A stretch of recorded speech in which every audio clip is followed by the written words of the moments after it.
Une année peut sembler brève, pourtant 2 chiffres suffisent à révéler un bouleversement que personne n'anticipait réellement au Sahel. Pendant que certains acteurs internationaux perdaient lentement leur emprise historique, l'ascension inattendue d'Ibrahim Traoré transformait ce recul discret en une rupture frontale, révélant un pays décidé à réécrire son rapport au pouvoir. Mais que signifie réellement cette accélération pour celles et ceux qui observent le Burkina Faso de loin et se demandent ce qui se joue derrière cette recomposition, justement parce qu'elle porte la marque de Traoré?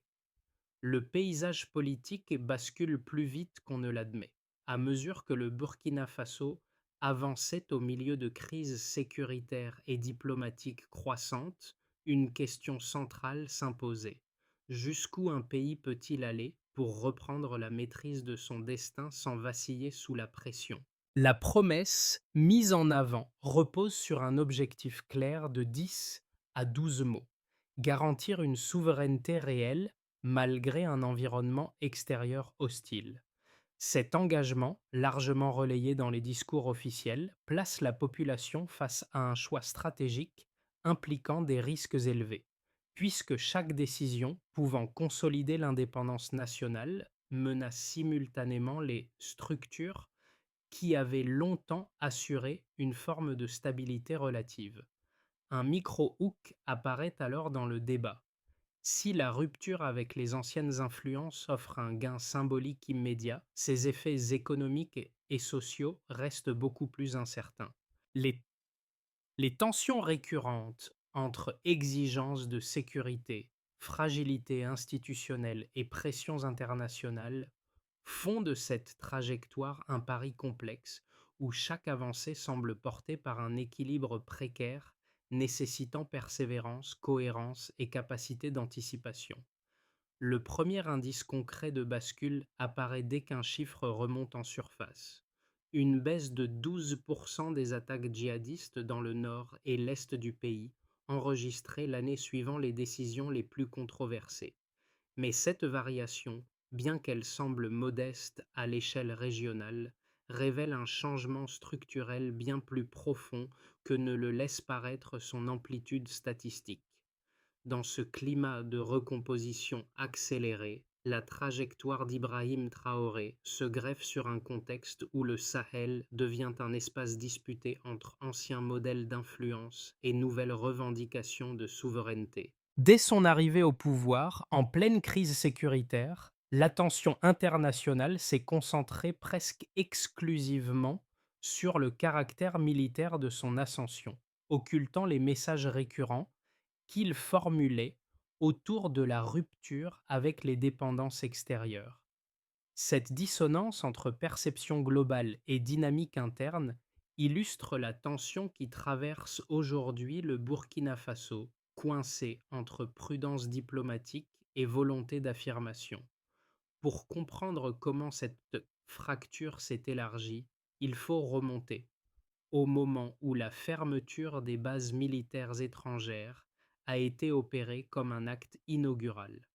Cette décision, immédiatement suivie de sanctions et d'un durcissement des positions occidentales, a exposé le gouvernement à une période d'isolement économique croissant.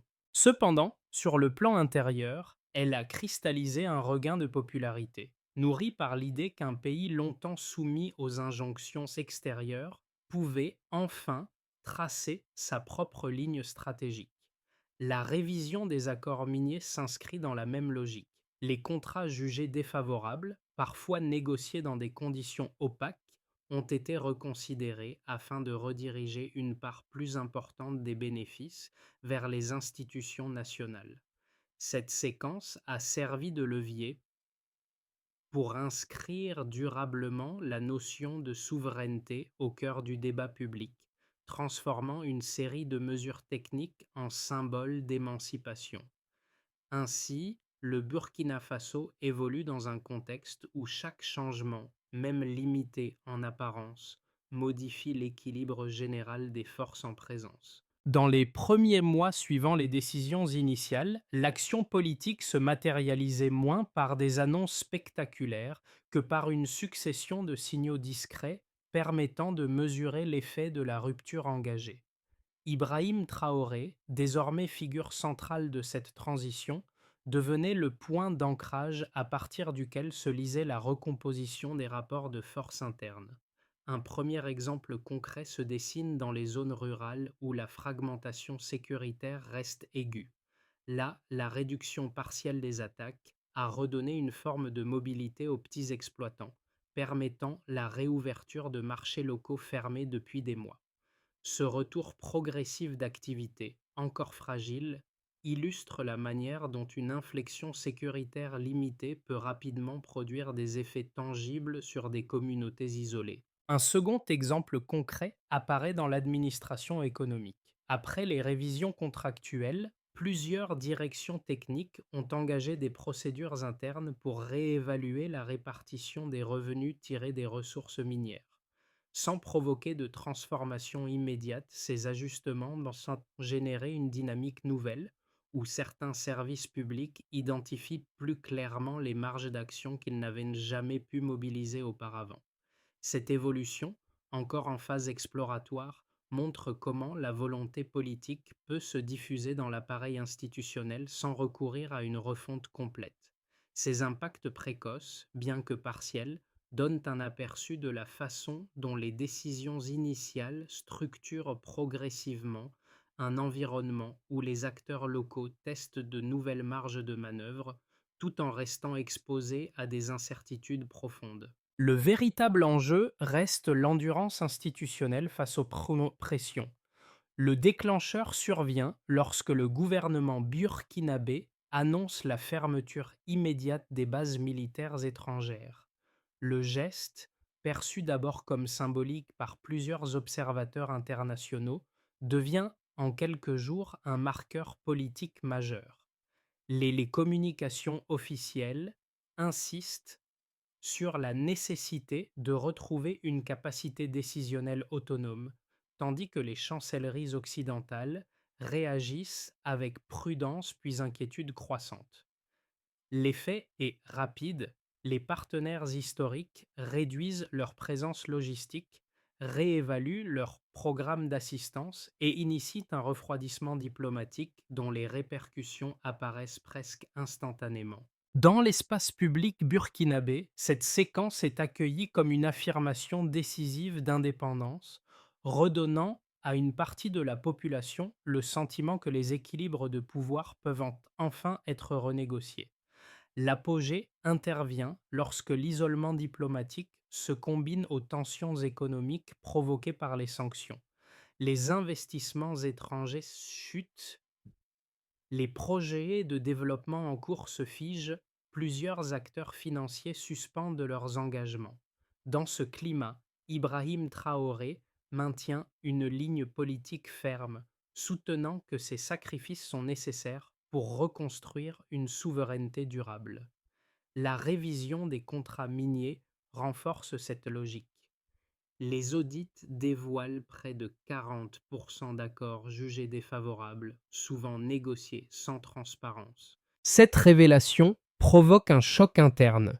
Les élites économiques perdent des positions acquises. Certaines administrations doivent revoir leurs pratiques et les entreprises internationales expriment des réserves quant à la poursuite de leurs activités. En parallèle, la lutte contre les groupes djihadistes s'intensifie.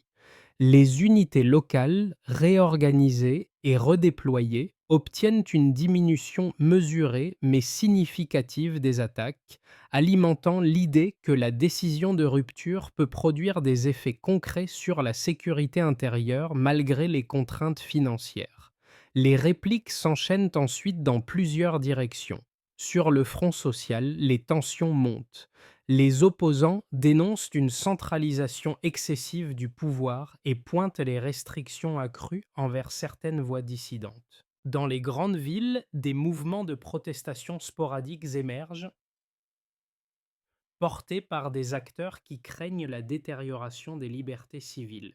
Le gouvernement répond par une communication resserrée, affirmant que les mesures adoptées visent uniquement à préserver la stabilité dans un moment critique. Sur le plan régional, le repositionnement stratégique du Burkina Faso modifie l'équilibre du Sahel. Les rapprochements avec la Russie et la Chine, amorcés pour compenser le recul des partenaires occidentaux, marquent un tournant diplomatique majeur. Ces nouvelles alliances, encore en phase de consolidation, montrent une volonté d'élargir les marges de manœuvre tout en sécurisant un soutien militaire et économique alternatif. Cependant, ces choix ne dissipaient pas les inquiétudes. Des analystes redoutent que ces partenariats génèrent à leur tour des formes de dépendance différentes, susceptibles d'alimenter de nouveaux rapports de force internationaux. À mesure que les répliques s'accumulent, un paradoxe se dessine. La quête de souveraineté renforce l'autorité politique nationale, mais expose le pays à des chocs multiples qui nécessitent une capacité de résilience institutionnelle encore fragile. Les acteurs locaux avancent donc dans un paysage où chaque décision semble produire un effet immédiat, parfois contradictoire, révélant la nature hautement volatile de cette période de transition. L'analyse des impacts mesurables permet de suivre avec précision la manière dont les décisions politiques récentes transforment, parfois de façon discrète, l'économie et la sécurité du Burkina Faso. Ibrahim Traoré, souvent perçu comme l'architecte principal de cette recomposition, inscrit son action dans une séquence où les données disponibles servent de repère, grand repère, pour comprendre l'évolution réelle des dynamiques en jeu. Plutôt que de promettre des résultats immédiats, le gouvernement soutient que la progression doit être évaluée sur la base d'indicateurs tangibles permettant de mesurer l'effet cumulatif des réformes. Le premier chiffre significatif concerne la hausse de 15% des recettes fiscales observée après la révision des contrats miniers jugés défavorables. Autrement dit, cette hausse reflète une captation accrue des ressources minières par l'État. Ce résultat, encore partiel mais notable, montre que les redéploiements économiques ne reposent pas uniquement sur des annonces symboliques. Les administrations chargées de la fiscalité et des ressources naturelles ont reçu pour consigne de renforcer les contrôles, d'harmoniser les procédures internes et d'améliorer la traçabilité des revenus générés par les secteurs extractifs. L'effet immédiat reste limité sur l'ensemble de l'économie, mais il indique une tendance où la valeur produite localement est progressivement réorientée vers le budget national. Cette évolution pourrait à terme permettre de stabiliser une partie des finances publiques fragilisées par les sanctions et la baisse des investissements étrangers. Le deuxième chiffre structurant porte sur la réduction de 12% des attaques djihadistes dans le nord et l'est. Autrement dit, cette baisse indique une amélioration opérationnelle des unités locales déployées. Même si cette diminution ne signifie pas la fin de la menace, elle révèle l'effet combiné d'une réorganisation interne, de la mobilisation accrue des forces locales et d'un redéploiement plus stratégique sur des axes particulièrement vulnérables. Sur le terrain, les communautés constatent une plus grande capacité de réaction des autorités sécuritaires, bien que la situation demeure volatile. Pour le gouvernement, cette variation constitue un argument central pour démontrer que la rupture avec certains partenaires extérieurs n'a pas affaibli la lutte contre les groupes armés, mais l'a recentrée sur des dispositifs plus autonomes. Le troisième chiffre concerne la progression de 8% de la production céréalière enregistrée en 2023. Autrement dit, cette progression résulte d'une intensification des projets d'irrigation existants.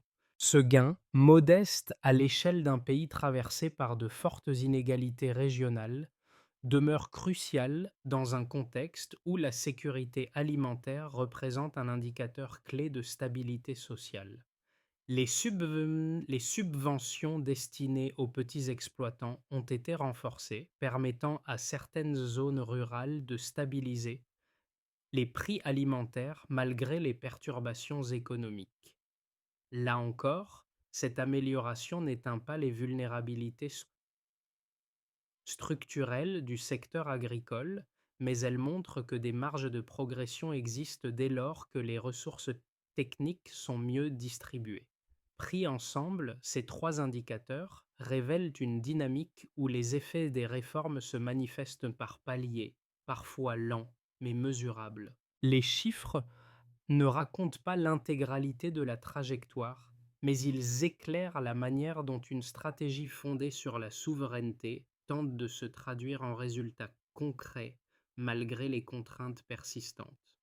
L'un des arguments les plus structurés avancés par les critiques internationaux concerne la dérive autoritaire qu'ils estiment perceptible depuis les premières mesures de rupture. Selon eux, la fermeture des bases étrangères, la révision accélérée de plusieurs accords économiques et le resserrement des communications publiques auraient ouvert la voie à une concentration du pouvoir difficilement réversible. Il souligne que la surveillance accrue de certaines voix dissidentes, ainsi que les inquiétudes exprimées par plusieurs organisations de défense des droits humains, témoignent d'un climat politique moins ouvert qu'auparavant. Dans cette perspective, les critiques considèrent que la quête de souveraineté, même légitime, risque d'éroder les mécanismes démocratiques déjà fragiles d'un pays confronté à d'importantes tensions internes. Un second argument, davantage porté par des opposants internes, insiste sur les conséquences économiques des sanctions occidentales. Pour eux, la stratégie de rupture a plongé le Burkina Faso dans une vulnérabilité accrue, en aggravant la réduction des investissements étrangers et en provoquant un ralentissement brutal de certains projets de développement. Il souligne que les réformes de grande ampleur opérées dans les secteurs miniers et agricoles ont généré des résistances inattendues, en fragilisant des acteurs économiques longtemps intégrés à l'écosystème institutionnel. Dans cette analyse, la volonté de rééquilibrer les rapports de force internationaux ne compense ni la contraction du soutien extérieur, ni la montée de l'incertitude sociale dans plusieurs grandes villes. Face à ces deux arguments robustes, la réponse observable dans le texte source repose sur une logique de contexte plutôt que sur un démenti direct. Les mesures controversées interviennent dans un pays marqué par l'insécurité chronique, la pauvreté structurelle et une dépendance historique aux puissances extérieures. Les révisions contractuelles, la fermeture des bases militaires et les nouvelles alliances géopolitiques ne constitue pas un rejet pur et simple du partenariat international, mais une tentative de réorienter des leviers de décision longtemps situés hors de portée des institutions nationales. Les progrès mesurés, baisse partielle des attaques, des recettes fiscales, amélioration de la production agricole, ne suffisent pas à dissiper les inquiétudes, mais montrent qu'une stratégie centré sur la souveraineté, peut produire certains effets concrets malgré les contraintes et tensions persistantes. Un pivot discret change tout.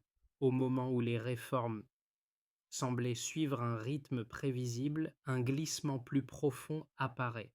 La souveraineté, longtemps abordée comme un objectif politique, devient progressivement une architecture d'action touchant à la fois les institutions, les ressources et la sécurité intérieure.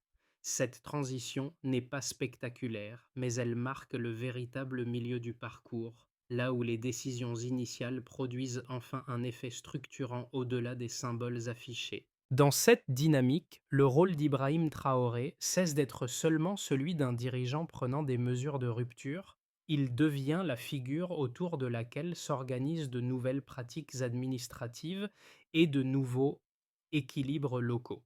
Les effets mesurables, hausse de la fiscalité, réorientation des revenus miniers, amélioration partielle de la sécurité, ne forment plus une série de résultats isolés, mais un ensemble cohérent qui modifie la compréhension même de la trajectoire engagée. Un autre élément change la lecture du moment, la résistance croissante de certaines élites internes, désormais confrontés à une redistribution implicite de leur pouvoir, s'ajoutent aux pressions extérieures déjà fortes. Cette combinaison transforme l'axe du problème. Il ne s'agit plus de savoir si la souveraineté est possible, mais si le pays dispose d'une capacité suffisante pour absorber les chocs qu'elle génère. Cette inflexion, silencieuse mais décisive, redéfinit le champ des contraintes et prépare les conséquences à venir. Les conséquences des décisions prises ces dernières années se répartissent différemment selon les groupes concernés, révélant la complexité d'un pays où chaque avancée produit des effets contrastés. Pour la population locale, notamment dans les zones rurales, les changements restent perceptibles mais fragmentés. La réduction partielle des attaques crée des espaces de répit qui permettent la reprise de certaines activités quotidiennes, tout en laissant intactes de nombreuses vulnérabilités. Les améliorations liées à l'augmentation de la production céréalière stabilisent ponctuellement les prix alimentaires, mais cette stabilisation demeure inégale d'une région à l'autre. Dans les zones les plus isolées, la vie reste marquée par l'incertitude et par une dépendance structurelle aux décisions sécuritaires prises au niveau central. Pour les élites économiques et administratives, les réformes menées sous la gouvernance d'Ibrahim Traoré modifient profondément l'équilibre interne. La révision des accords miniers fragilise les réseaux d'influence qui s'étaient consolidés autour d'arrangements opaques. Plusieurs segments de l'administration voient leur marge de manœuvre évoluer, ce qui provoque à la fois de nouvelles opportunités et des tensions accrues au sein des structures établies. Certains acteurs, autrefois centraux dans la médiation économique entre institutions et multinationales, perdant des leviers stratégiques. Ce déplacement du pouvoir provoque une recomposition silencieuse où les positions sociales se redéfinissent sous la pression des nouveaux critères de contrôle et de redistribution. L'opposition politique, quant à elle, doit naviguer dans un paysage profondément modifié. Les restrictions imposées à certaines voix critiques nourrissent une perception de rétrécissement de l'espace démocratique, alors même que les arguments en faveur de la souveraineté rencontrent un écho réel auprès d'une partie de la population. Les mouvements contestataires, plus visibles dans les grandes villes, cherchent à articuler un discours alternatif, mais leurs efforts se heurtent à un climat institutionnel marqué par les tensions sécuritaires persistantes. Cette polarisation renforce le caractère conflictuel du débat public, où chaque mesure devient le terrain d'affrontement narratif entre stabilité recherchée et inquiétude démocratique. Sur la scène internationale, les conséquences sont multiples. Le recul des partenaires occidentaux, associé aux sanctions économiques, accentue l'isolement diplomatique du Burkina Faso. Cependant, ce retrait ouvre paradoxalement la voie à un repositionnement stratégique vers de nouveaux partenaires, notamment la Russie et la Chine, sans pour autant réduire les risques d'ingérence ou de dépendance. Les tensions géopolitiques globales se répercutent sur la marge de manœuvre du pays qui doit désormais équilibrer ses alliances pour éviter d'être entraîné dans des logiques extérieures contraires à ses propres priorités. Ce jeu d'équilibre délicat influe directement sur la perception internationale d'Ibrahim Traoré, dont les choix sont interprétés soit comme un acte de résistance souverainiste, soit comme un pari risqué susceptible d'accentuer l'instabilité régionale. Ainsi, les conséquences des réformes s'enchevêtrent d'un groupe à l'autre, générant des dynamiques contradictoires où les gains enregistrés coexistent avec de profondes incertitudes. Dans une perspective prudente s'appuie sur les tendances déjà observées et sur la continuité des mesures engagées. Dans cette perspective, le Burkina Faso maintient d'une stabilité relative, marquée par une progression graduelle mais inégale des réformes économiques et sécuritaires. Les recettes fiscales continuent d'augmenter grâce à la consolidation des révisions contractuelles, tandis que la lutte contre les groupes djihadistes se stabilise autour d'une efficacité modérée des unités locales. Les relations avec les partenaires occidentaux demeurent tendues, mais un certain pragmatisme s'installe, permettant d'éviter une détérioration supplémentaire. Sur le plan intérieur, les tensions sociales persistent, portées par une opposition fragmentée qui peine à formuler une alternative cohérente. Dans l'hypothèse la plus favorable se construit autour de l'idée que les mesures déjà mises en place trouvent un relais institutionnel plus solide. Les administrations économiques parviennent à harmoniser leurs pratiques. La redistribution des revenus miniers s'organise de manière plus efficace et les investissements nationaux connaissent un léger regain. Dans ce cadre, les améliorations agricoles observées s'étendent à un nombre plus large de régions, réduisant ponctuellement la pression alimentaire. La sécurité intérieure continue de s'améliorer de manière progressive, consolidant la confiance d'une partie de la population dans la trajectoire défendue par Ibrahim Traoré. Sur le plan international, l'ouverture vers de nouveaux partenaires se structure davantage, offrant des marges économiques supplémentaires sans provoquer un isolement complet. Dans l'hypothèse la plus difficile, lui repose sur l'accumulation de tensions internes et de contraintes extérieures déjà perceptibles. Une aggravation des sanctions économiques pourrait réduire encore davantage la marge de manœuvre budgétaire, accentuant les fragilités du secteur public. La lutte contre les groupes extrémistes pourrait connaître une recrudescence d'attaques dans les zones rurales, rendant plus difficile la stabilisation sécuritaire. L'opposition, galvanisée par l'insatisfaction sociale, pourrait intensifier ses actions, entraînant des manifestations plus fréquentes dans les centres urbains. Sur la scène internationale, une polarisation accrue pourrait limiter la capacité du pays à équilibrer ses alliances, faisant peser de nouvelles pressions diplomatiques. Dans un tel horizon, la clé d'interprétation reste peut-être de considérer ces trajectoires comme des configurations mouvantes plutôt que comme des chemins figés et d'observer comment les contraintes successives redéfinissent les marges d'action possibles. Pour une partie de la jeunesse burkinabé, les transformations en cours suscitent un mélange d'espoir et de prudence. D'un côté, la rupture avec certaines dépendances extérieures est interprétée comme une tentative réelle de redonner au pays la maîtrise de ses choix politiques et économiques.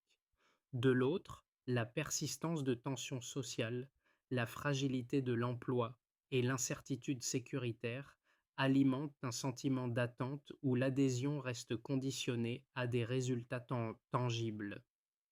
Cette génération, souvent confrontée à des trajectoires professionnelles instables, perçoit les réformes comme une ouverture possible, mais demeure attentive à la manière dont elles se traduiront dans son quotidien. Les, les femmes, dont le rôle s'élargit progressivement dans la sphère économique et civique, se situent à la jonction entre vulnérabilité persistante et nouvelles opportunités. L'amélioration partielle de la production agricole peut renforcer certaines activités locales, mais ne compense pas encore les contraintes structurelles qui limitent leur marge d'action. Dans plusieurs régions, elle participe de plus en plus aux espaces de discussion communautaire, cherchant à comprendre comment les réformes pourraient influencer la stabilité domestique et l'accès aux ressources essentielles. Quant au public urbain et aux membres de la diaspora, ils observent la situation avec un regard plus distancié mais non moins impliqué. Pour eux, la réorientation diplomatique, les ajustements économiques et les tensions internes constituent des signaux contradictoires. Certains y voient la possibilité d'un repositionnement stratégique durable, d'autres redoutent que ces efforts n'amplifient les incertitudes. Dans ce contexte, une piste de réflexion utile pourrait consister à examiner comment les débats actuels peuvent encourager une participation plus informée, ainsi qu'à observer de quelle manière chaque groupe trouve des espaces pour exprimer ses attentes, sans perdre de vue la complexité de la transition en cours. Pour traduire les réformes en trajectoire durable, une feuille de route structurée émerge progressivement, articulée autour de plusieurs étapes qui visent à renforcer la cohérence institutionnelle tout en consolidant les acquis récents. Ibrahim Traoré devient ici l'axe organisateur d'un processus où les institutions doivent transformer les orientations politiques en mécanismes durables. Première étape: sécurisation ciblée des zones vulnérables. Elle implique une coordination renforcée entre unités locales et administrations territoriales. L'action doit se concentrer sur les axes où les améliorations déjà constatées peuvent servir de levier. L'indicateur principal repose sur la continuité de la baisse des incidents recensés, sans ambition d'une réduction spectaculaire, mais avec un objectif de stabilisation régulière. Deuxième étape: consolidation des recettes internes. Les directions fiscales et minières doivent harmoniser leurs procédures afin de capitaliser sur les gains existants. L'indicateur se mesure par la progression régulière des revenus collectés et par une meilleure traçabilité des flux, évitant les disparités administratives relevées auparavant. Troisième étape: soutien aux zones agricoles. Il s'agit d'amplifier les projets déjà actifs dans les régions ayant bénéficié de l'amélioration de la production. Les autorités régionales, en lien avec les services techniques, doivent assurer un suivi continu des surfaces irriguées. L'indicateur repose sur la capacité à maintenir des prix alimentaires plus stables dans au moins plusieurs zones rurales. Quatrième étape: espace de dialogue structuré. Cette démarche implique gouvernement, opposition, acteurs économiques et organisations communautaires. L'objectif n'est pas de résoudre immédiatement les tensions, mais de créer des lieux de confrontation contrôlés des attentes. L'indicateur réside dans la régularité des échanges et dans la capacité à éviter une escalade des mobilisations urbaines. Rassemblant ces étapes, la feuille de route cherche moins à promettre un basculement rapide qu'à ancrer une méthode permettant de résister aux chocs successifs. Dans les zones rurales où les marchés avaient timidement rouvert, la transition politique prenait un visage concret, celui d'un espace qui tentait de retrouver son souffle après des années d'incertitude. Ce détail, presque anodin parmi les réformes de plus grande ampleur, rappelle que les transformations les plus visibles naissent souvent de gestes modestes. C'est dans ce type de scène où la vie quotidienne recommence à circuler que l'on perçoit la portée humaine des choix opérés. Ibrahim Traoré, au centre de cette recomposition, n'incarne pas seulement une rupture institutionnelle. Il concentre l'attention d'un pays qui s'efforce de concilier aspiration à la souveraineté et nécessité de préserver sa cohésion intérieure. Le parcours reste complexe, traversé par des tensions persistantes, mais il s'accompagne d'une volonté manifeste de reconfigurer les leviers de décision afin que les bénéfices d'une gouvernance plus autonome puissent finalement atteindre les territoires les plus éloignés. Le rappel des marchés rouverts agit comme un motif discret, une preuve que la politique se mesure aussi dans les interstices du quotidien, là où les décisions centrales trouvent ou non leur traduction réelle. L'avenir dépendra de la constance face aux tensions. À mesure que le Burkina Faso avance dans cette période de transition, la question de la participation collective devient plus centrale que jamais. Les réformes, aussi techniques soient-elles, ne prennent pleinement sens que lorsqu'elles trouvent un écho parmi celles et ceux qui observent, analysent ou vivent directement leurs effets.